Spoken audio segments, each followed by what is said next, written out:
पूरा देश अभी भी कोरोना की दूसरी लहर से जूझ रहा है। पिछले 2 दिनों में कोरोना के नए केसेस भी कम आए हैं, लेकिन कोरोना से होने वाली मौतों का आंकड़ा कम नहीं हो रहा है। हालत यह है कि कुछ राज्यों में कोरोना से अभी भी काफी बुरा हाल है। पिछले 2 दिनों से कोरोना के नए मरीज पहले के मुकाबले काफी कम आ रहे हैं। एक दिन में कोरोना के नए केस पहले 4 लाख से ज्यादा आ रहे थे, वो अब धीरे धीरे कम जरूर हो रहे हैं, लेकिन मृतकों की संख्या फिर से एक दिन में 4000 से ज्यादा है। एक दिन में कोरोना के 3,48,000 से ज्यादा केस मिले हैं।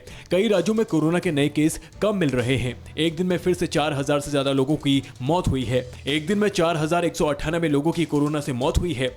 3,55,000 से ज्यादा कोरोना संक्रमित लोग ठीक हो गए हैं। देश के कई राज्यों में पहले की तुलना में हालात अब ठीक होते दिख रहे हैं। महाराष्ट्र, यूपी और दिल्ली में हर दिन आने वाले नए मरीजों की संख्या कम हो रही है। वहीं कुछ राज्यों में हालात जस के तस बने हुए हैं। कर्नाटक में एक दिन में 39,000 से ज्यादा केस, 480 लोगों की मौत। राजस्थान में 24 घंटे में 16,000 से ज्यादा केस, 169 लोगों की मौत। पश्चिम बंगाल में एक दिन में 20,000 से ज्यादा लोग संक्रमित, 132 लोगों की मौत। एक दिन में बिहार में 10,000 से ज्यादा नए केस, 72 लोगों की मौत। दूसरी तरफ देश भर में लोगों को हर दिन वैक्सीन दी जा रही है। वहीं कई राज्यों में लॉकडाउन लगा दिया गया है और लोगों को बेवजह घर से बाहर निकलने से रोका जा रहा है। कोरोना टेस्टिंग को लेकर राहत की खबर है।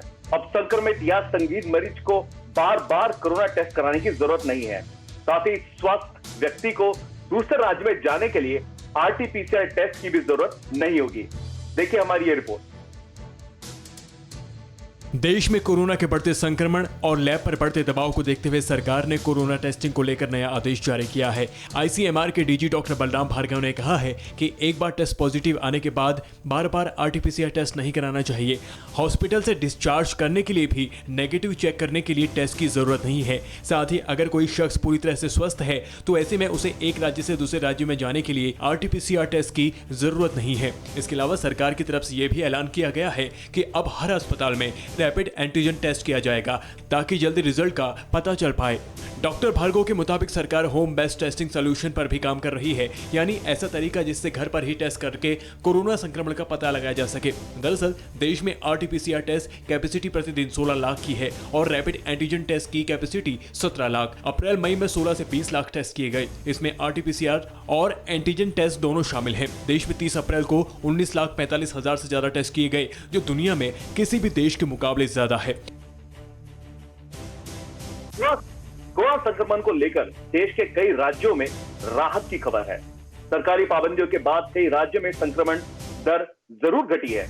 वहीं कुछ राज्य ऐसे भी हैं जहां लापरवाही लोगों की जान पर भारी पड़ रही है। देश में कोरोना की दूसरी लहर तबाही मचा रही है। वायरस के कहर पर काबू पाने के लिए ज्यादातर राज्यों में लॉकडाउन जैसी पाबंदियां लागू हैं। सरकार की इस कड़ी पाबंदियों का सकारात्मक असर भी दिख रहा है। कई राज्यों में अब कोरोना के नए मामले और कोरोना से होने वाली मौतों में कमी देखने को मिल रही है। सरकार का कहना है कि महाराष्ट्र, उत्तर प्रदेश, दिल्ली, राजस्थान, छत्तीसगढ़, बिहार, गुजरात, मध्य प्रदेश और तेलंगाना समेत 18 राज्यों में नए मामलों में कमी आई है, जबकि कर्नाटक, केरल, तमिलनाडु, पश्चिम बंगाल, पंजाब, असम, उड़ीसा, हिमाचल प्रदेश, मेघालय और त्रिपुरा समेत 16 राज्यों में कोरोना अभी भी तबाही मचा रहा है। वहीं कुछ जिले ऐसे भी हैं जहां पिछले 2 हफ्ते में नए मामलों में कमी आई है। उनमें पुणे, नागपुर, पालघर और नासिक, लखनऊ, वाराणसी, कानपुर, भोपाल, ग्वालियर, सूरत, पटना, रांची समेत दुर्ग और कोटा शामिल हैं। स्वास्थ्य मंत्रालय के संयुक्त सचिव लव अग्रवाल के मुताबिक कई जगहों पर सिर्फ नाइट कर्फ्यू से ही रोजाना सामने आने वाले नए मामलों को नियंत्रित करने में मदद मिली है। आंकड़ों पर गौर करें तो देश में 13 राज्य ऐसे हैं जहां 1 लाख से भी ज्यादा एक्टिव केस हैं। 6 राज्यों में 50,000 से 1 लाख के बीच सक्रिय केस हैं, जबकि 17 राज्य ऐसे हैं जहां 50,000 से भी कम सक्रिय मामले हैं।